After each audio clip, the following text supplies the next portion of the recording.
नमस्कार, आप देख रहे हैं जेके रियल न्यूज और मैं आपके साथ जोगराज। प्यारे दर्शकों, अभी मैं माता शीतला जी के मंदिर में ये पहुंचा हूं। जी आप देख रहे हैं, मैं अपने कैमरामैन से भी ये रिक्वेस्ट करूंगा कि इस माता जी के जो पूरे कलश हैं, जहां का दृश्य लिया जाए, पूरे कलश दिखाए जाए। ये मंदिर है शीतला माता जी का और ये चिराना जगह का नाम है ये, और गांव डग्गर में ये पड़ता है। तो ये काफी समय से जो ये माता जी के जो पुजारी हैं, लोगों की सेवा में लगे हुए हैं, अभी भी काफी चर्चा में ये रहे हैं। इन्होंने कोरोना महामारी के लिए माता शीतला के चरणों में ये एक अरदास की थी, विनती की थी, और इस महामारी को रोकने के लिए 2,31,000 का इधर कलश भी चढ़ाया है और बहुत सारे गुप्त दानियों ने भी इनका साथ दिया है। इन्होंने 2,31,000 का कलश जहां पे अर्पित किया है माता जी के चरणों में, ये कोरोना महामारी को खत्म करने के लिए। तो प्यारे दर्शकों, मैं इनके जो सेवादार हैं, पुजारी हैं, ये एक समाज सेवक हैं, लगातार दिन रात लोगों की सेवा में लगे हुए हैं। अभी भी बहुत सारे श्रद्धालु माता जी के दर्शन के लिए आए हैं। मैं इनसे बातचीत आपकी करवाता हूं कि ये कब से माता जी के सेवा में लगे हैं, इनकी हिस्ट्री क्या है। सबसे पहले मैं तो सेवक जी आपका धन्यवाद करता हूं जेके रियल न्यूज में। जय माता दी। देखो, बात ऐसे है, यहाँ तक के कहानी की बात आई कि शुरू से क्या इसकी स्थापना कब से और कैसे हुई। तो ये दरअसल ऐसे था कि 17वीं सदी के उसमें ये आज से यानी 300 साल पहले यहाँ एक सक्ता ब्राह्मण जी जो नखौनता से आए थे, और यहाँ एक मानो उस वक्त के ये वो फाउंडर ही माने जाएं, तो वो एक महात्मा की शक्ल में यहाँ आए थे। तो जब यहाँ आए तो कहीं नीचे चौड़ी नाम का गांव था, वहां पर रहे। तो वहां पर उनका अचानक वो थे तो अपने संन्यास मत में ही थे, लेकिन उनका वहां करमंडल गायब हो गया। उन्होंने कहा ये बड़े अत्याचारी लोग हैं, मुझे यहाँ नहीं बैठना चाहिए। लिहाजा उन्होंने कहा, उस लोगों में दया प्रेम था, उन्होंने कहा देखो महात्मा जी, हम आपको जगह बताते हैं, हम आप पे बैठिए। तो वो ये जगह यहाँ पर उनको, जहाँ जंगल था, यहाँ पर बैठाया गया, कुटिया के उसमें बैठे यहाँ। तो फिर जब यहाँ बैठे तो यही इसी स्थान पर जहाँ बैठे तो रात को उनको नीचे कुछ, जब सोए वहां पर, तो उनको कुछ नीचे मतलब कुछ जगह से कोई पत्थर साइड की तरह से लगने लगा कुछ ऐसा। तो उन्हें जब देखा, उन्होंने कहा रात को मुझे बहुत नीचे से तंग कर रहा था, पत्थर जाने क्या है। जब देखा तो एक माँ की मूर्ति जो बाएं तरफ से काले पत्थर में जो सामने अभी इसके पर्दे में है, लेकिन ये यहाँ जब देखा उन्होंने तो ये पत्थर की मूर्ति ये वहां मिली। और सनातन की मूर्ति यहाँ इसी को ही माना जाता है, इसको कंसिडर किया जाता है। बाकी बाद में ये श्रद्धालु ने जैसे जैसे जिसकी मेहनत पूरी होती जाती थी तो ये त्रिशूल वगैरह, प्रसाद, या जितने उनके यथाशक्ति तत्वदान वो यहाँ दिया करते थे। जब उनकी वहाँ यहाँ फरियादें पूरी होती थी, मेहनतें पूरी मेहनत करके जाते थे, तो जब उनका कार्य पूरा सिद्ध होता था उसके बाद यहाँ करते थे। उसके बाद दूसरा, जब इनको रात का इनके खानदान के उसको एक सपन में आया, उन्हें कहा कि इससे ऊपर 1 किलोमीटर पीछे चले जाओ, वहां पर एक जो है वो वहां पर डरना नहीं, रात को जाना, यानी 1 घंटा रात होने जिसको बोलते हैं अमृत वेला में चले जाना। और जब वहां ऊपर जाओगे तो जहां वहां डरना मत, लेकिन कोई चीज मिलेगी तो उसको लेके आना। तो बुजुर्ग सुबह उसी खाब के उसको लेते हुए आगे गए ऊपर। जब ऊपर पहुंचे तो वहां एक कोई जानवर के उड़ने की आवाज, परिंदे के उड़ने की आवाज आई। उसको उनको पहले माता ने हुक्म दिया था कि डरना मत।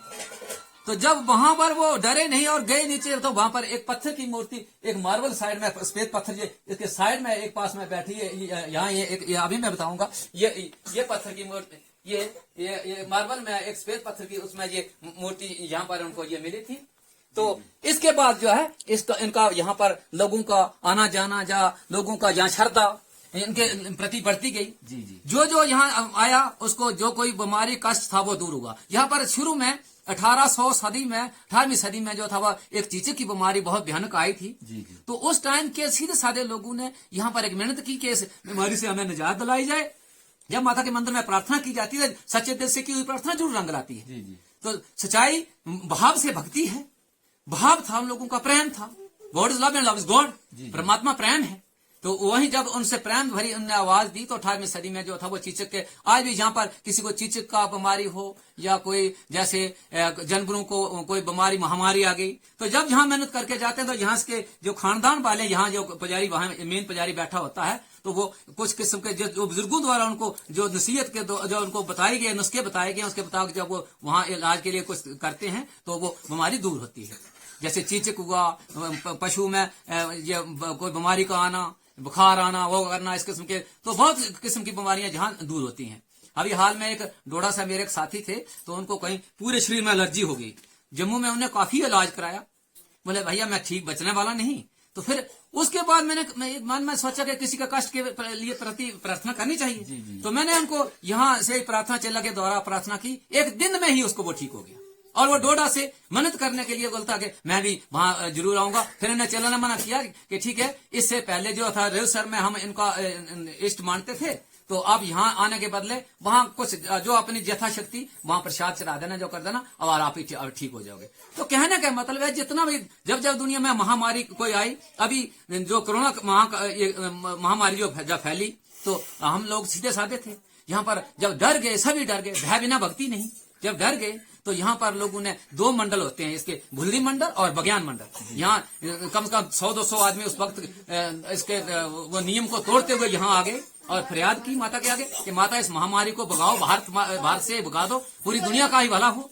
तो क्या होगा कि यहाँ पर कुछ दिनों में ही ढील होना शुरू हो गई, और उन्हें चेले द्वारा ही यहाँ पर एक वो दिया गया कि आकाशवाणी कहो, कुछ कहो, कहा गया कि एक मेरे मंदिर में एक प्रचंड शस्त्र है, जहां मुझे महाकाल युद्ध को लड़ने के लिए प्रचंड शस्त्र की जरूरत है। वो मैं लोगों से बेशक 1-1 रुपया 2-2 रुपया घर घर से वो उस पर योगदान करो, तो यहाँ चढ़ाओ, तो शायद मैं इस बीमारी को साथ लड़ पाऊंगी। तो लोगों की श्रद्धा थी, तो हमने कहा कि चलो इसको थोड़ा मांगने, घर घर मांगने से पहले हमने एक मीडिया का मेन सोर्स है, थोड़ा मीडिया पे हमने हाईलाइट कर दिया। तो इसके भक्तों ने, इनकी श्रद्धा रखने वालों ने यहाँ से लेकर बनी तहसील पूरी, बिलावर, कठुआ, डोडा से न कितने इलाकों से लोगों ने डर के मारे, और जिसने जिस योगदान किया, कि ऐसे थे कि जिन्होंने सिर्फ योगदान करने से उनके घर के सारे मरीज ठीक हो गए। उन्हें कहा अगला तरीका बताओ, आगे हमने क्या करना है। तो शुरू में यहाँ के कुछ नीति परहेज होते हैं। मांसाहारी, जब इसका कोई वो होता था मांसाहारी जीवन, शराब नशीली चीजों का परहेज करने के लिए कहा जाता है, जो चेला लोग यहाँ से इस चीज की नसीहत करते हैं। तो ये तरीके इसके हैं। तो मानो कि हम तो यही समझते हैं कि अब उसके मेंढक के लिए कुआं समुद्र, हम सब कुछ करता धरता यहाँ के लोग जो हैं वो यही से समझते हैं। अब जब यहाँ से इतना बड़ा त्रिशूल 2,31,160 रुपए का जहाँ लोगों ने योगदान किया और वो चढ़ाया गया, तो उसके बाद आस्ता आस्ता आस्ता भारत से हमें तसल्ली हुई कि दिल्ली तक भी जो बाजार खुल गए। तो एक प्रेम भाव से, सच्चे दिल से की हुई प्रार्थना जरूर रंग लाती है। हमें भाव बिना भक्ति नहीं, भक्ति होनी चाहिए। तो सारे प्रेम करें आपस में, यही संदेश जब माता के उससे जाता है पूरी उसको। तो यहाँ पर कुछ जो है वो देखो, एक पुजारी जी के मन की सोच हुई कि देखो माता का ट्रस्ट है, तो इसके लिए एक योगदान के लिए एक दान पत्र खोला जाए। ये अभी ये दान पत्र उन्होंने एक इंडियन जो हमारे एडमिनिस्ट्रेशन जो होती है ये जुडिशरी लेवल की, यहाँ से एक कमेटी फ्रेम करके और वहां पर यहाँ से एक माता का योगदान के लिए एक गल्ला रखा, निर्माण रखा। अभी उस गले में 2-3 साल यहाँ रखे हुए हैं। तो अभी उसके खाते में, माता के खाते में यहाँ पर ये मैं आपको बताऊंगा, ये 93,869 रुपये आज तक खाते में जमा हो चुके हैं। और जैसे जैसे भी जब कोई इसकी जरूरत पड़ेगी माता के डेवलपमेंट दरबार के लिए, तो इस पैसे का इस्तेमाल किया जाएगा। और वो भी वातफाक राय कमेटी गाँव की, उसके मुताबिक इसका वो इजाजत ली जाएगी और बाकायदगी से काम होगा। तो ये कुछ ऐसे तरीके हैं। तो अभी ये जो रस्म हुई, तो हमें तसल्ली हुई कि पूरे भारत के में जो है लॉकडाउन हटता गया, और प्रार्थना जब सच्चे दिल से की जाती है तो जरूर उसका असर होता है। तो अब तक तो पहले तो हम खाली 2 मंडल या ये 2-3 पंचायतें, ढागर, धमान, बकोगा, भुलरी, दलंगल, डोगन, या इन लोगों की यहाँ आस्था जुड़ी हुई थी। लेकिन इस वक्त एक मीडिया एक सोर्स बना हुआ है, तो उनने ये बात जो है वो बहुत ऊंचा कर दी है कि माता के मंदिर जो पूरे जेके यूटी में फैल गई है ना। पूरे जम्मू कश्मीर में इसका वो जो अब ये अपना अपना आप इन्होंने दिखा दिया है कि आप नहीं कर सकते। डॉक्टर जहां था यहाँ सारी उम्मीदें खत्म हो जाती हैं तो एक प्रार्थना आदमी के पास बकाया रहती है, तो प्रार्थना में दम है। ये बात सिद्ध हो गई। तो ज्यादा हम इसके लिए आगे वो नहीं करेंगे, सबको भला चाहेंगे, सबके लिए वो करेंगे। अभी भी यहाँ जो है यहाँ 7वीं पीढ़ी इनके ये दत्त खानदान से चलते आ रहे हैं, 7वीं पीढ़ी तक इनका भी है। अभी भी यहाँ एक ना एक पुजारी कोई ना कोई रहता ही है। अभी देश राज की मौजूदगी में ये काम होता है, ये चलता है, तो ये इनका सरबराह कहलाते हैं। तो आप इनसे ही कुछ अनुभव की बातें पूछिए, यही आपको बताएंगे। तो हमारा काम इतना। बहुत जय माता दी। जय माता। चेला जी, आप ये बताएं कि दूसरी लहर में आपने और आप माता रानी की जो श्रद्धालु हैं उन्होंने जहां पे विनती की थी और कलश के रूप में अपनी सेवा जो है जहां पे अर्पित की थी, और लोगों का कहना है, आम जनता जो है ये कह रही है कि माता के आशीर्वाद से जो दूसरी लहर जो कोरोना की है उसमें अभी हम सब देख रहे हैं वे कोरोना की दूसरी लहर जो है वो काफी हद तक जो है वो खत्म हो गई है।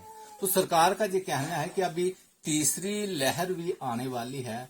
तो चेला जी हमें ये बताइए, आम जनता को तीसरी लहर के लिए माता जी का क्या आशीर्वाद रहेगा? हाँ जी, जय माता दी। मैं पंडित देशराज जी बोल रहा हूँ। तो 1918 में भी ऐसा हुआ था। तो ये हमारी दयामान है, शक्ति है, हमारी माता है। तो इनके बल से वो भी खत्म हो गया। अब कोरोना महामारी की जो 19 और 20 में जो लहर आई है तो हमारी माता जी ने उसको भी खत्म कर दिया है। तो हम ये पूरी उम्मीद रखते हैं रानी जी की। माता हमारे जो बुजुर्गों ने सेवा की है तो हम भी वो सेवा के काबिल नहीं है, लेकिन छोटी मोटी सेवा कर रहे हैं। इनकी दया से जो तीसरी लहर तो हमारे डिस्ट्रिक्ट खडुआ में तो छोड़ो, लेकिन जम्मू में आएगी नहीं। हम क्योंकि माता जी के गर्व से बोल रहे हैं। और हमें इतनी उम्मीद है कि हमारे जम्मू में आएगी नहीं, और जो इधर हमारी स्टेट में भी नहीं आएगी। माता कहे पूरे भारत से, माता कहे कि पूरे भारत जो है जहाँ पर भी नहीं आएगी। भारत के छोड़कर पूरे वर्ल्ड विश्व की भारत जो कोरोना मुक्त हो जाए विश्व। हमें ये इतनी उम्मीद है कि हमारे हिंदुस्तान में पूरी और कहीं जितनी कंट्री है वहाँ पर भी आएगी नहीं। धन्यवाद। प्यारे दर्शकों, आप देखते रहिए जेके रियल न्यूज और मुझे दीजिए इजाजत। तब तक के लिए जय हिंद, जय भारत, धन्यवाद।